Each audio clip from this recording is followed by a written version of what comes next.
The Indian legislature was made bicameral for the first time by A. Indian Council Act of 1892. B. Indian Council Act of 1909.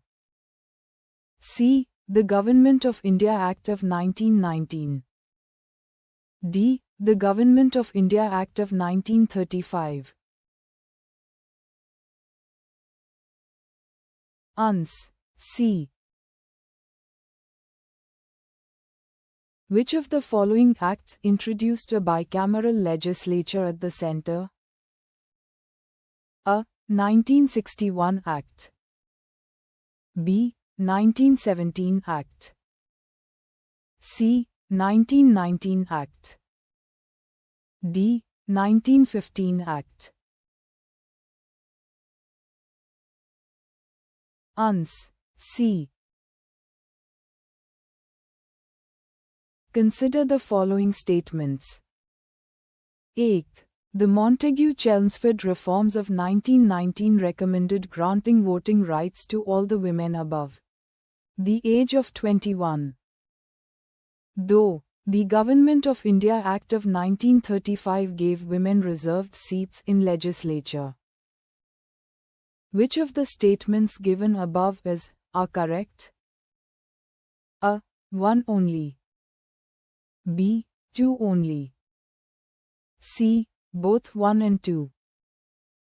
D. Neither 1 nor 2. Ans. B. With reference to Indian civil services, which of the following statements are correct? 8. Government of India Act 1919 provided for a separate examination for the Indian civil service, which was to be held in India. Though, in the Indian civil service in 1941, the percentage of Indians was more as compared to the Europeans. Select the correct answer using the code given below. Code A. Only 1. B. Only 2. C. Both 1 and 2. D. Neither 1 nor 2. Ans. C.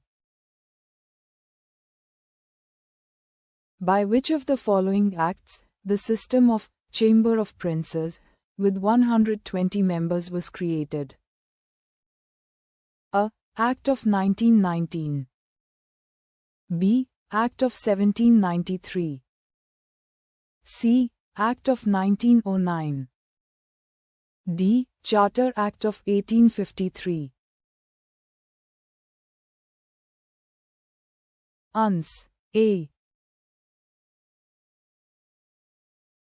Which of the following elections of the Central Legislative Assembly were held under the Government of India Act 1919?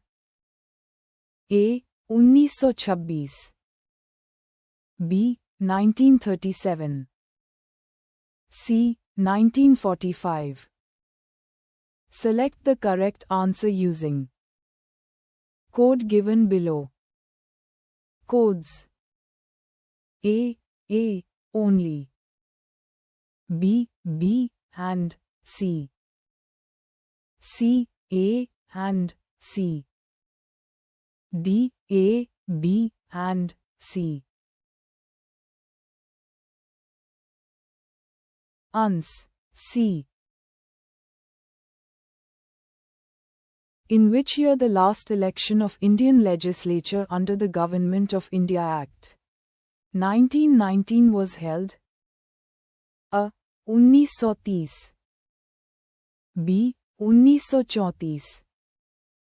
C. 1945. D. 1947.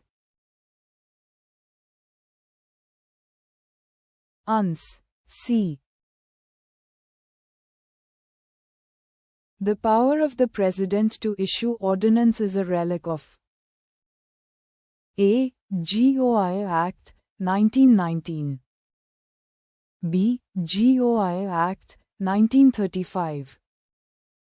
C. GOI Act, 1909. D. Indian Independence Act, 1947.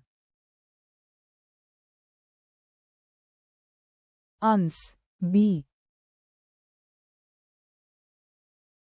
Which of the following acts introduced the principle of constitutional autocracy? A. The Indian Councils Act of 1909. B. The Government of India Act of 1919. C. The Government of India Act of 1935. D. The Indian Independence Act of 1947. Ans. C. The distribution of power between centre and states as in the Constitution of India is based on which of the following plans? A. Morley-Minto Reform, 1909. B. Montagu-Chelmsford Reform, 1919. C. Government of India Act, 1935. D. Indian Independence Act, 1947. Ans. C. One amongst the following was not a salient feature of the Government of India Act, 1935. A. The Act provided for an All India Federation. B. Residuary subjects were allocated to provincial legislatures. C. It marked the beginning of the provincial autonomy. D. It abolished diarchy at the provincial level and introduced it at the centre. Ans. B. Which among the following introduced the provincial autonomy in British India? A. Cabinet Mission. B. Simon Commission. C. Government of India Act, 1935. D. Government of India Act, 1919.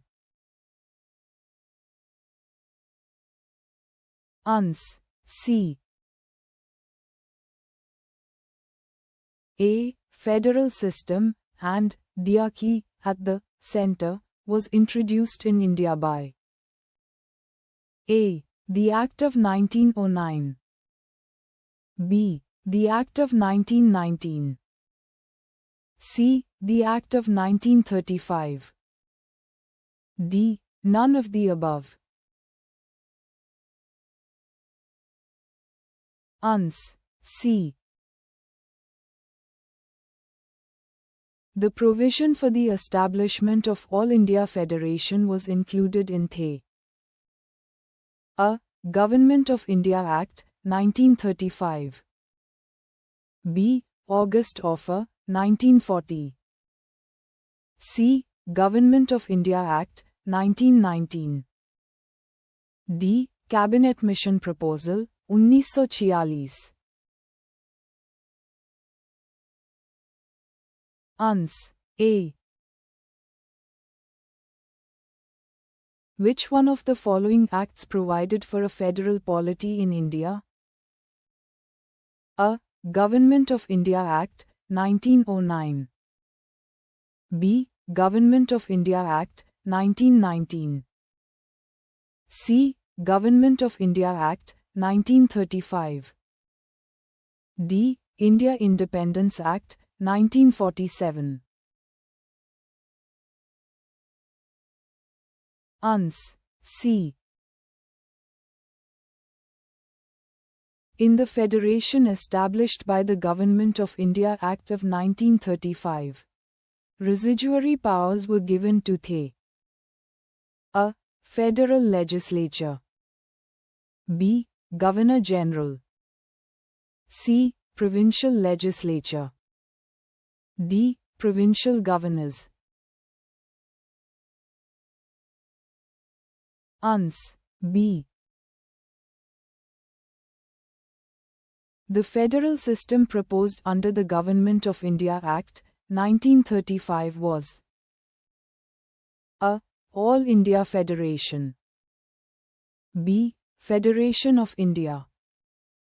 C. United India. D. Indian Confederation.